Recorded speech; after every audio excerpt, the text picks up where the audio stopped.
Assalamualaikum arkadaşlar. Sizler kanalımıza hoş geldiniz. Biz bugün sizler bilen Ramazan tim hazırlayımız. Biz sizler Ramazan'a bek az kap kaldı ve biz sizler bilen aşkhanımızga bek çıraylık Ramazan tim hazırlayımız. Biz birinci bulap Ramazan kandili yasayımız bunda. Biz mani ibiyom kesip oyup çıkardık.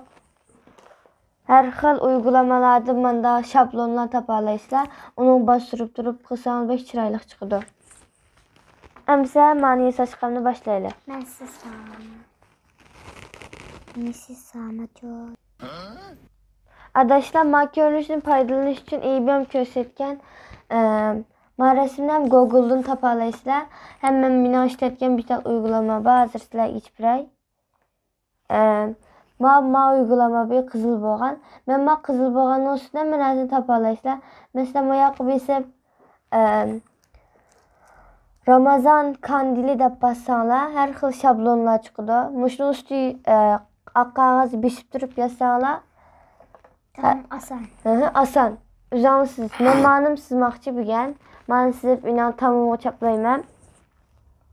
Kar kağız yazıdı. Sizler kalsanlar serik kağız yazsanlar oldu. Biz karranı texim uygun köydük hem de.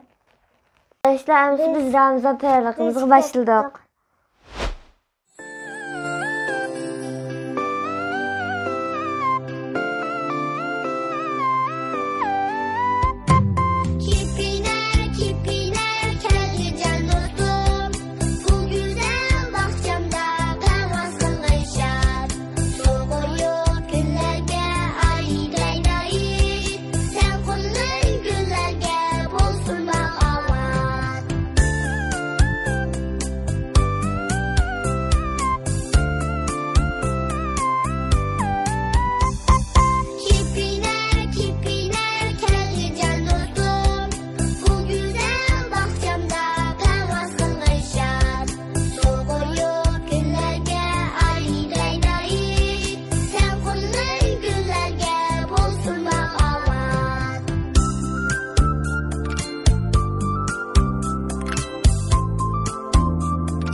Arkadaşlar bizden Ramazan üçün qıqan həmin təyərliklərimiz bitdi.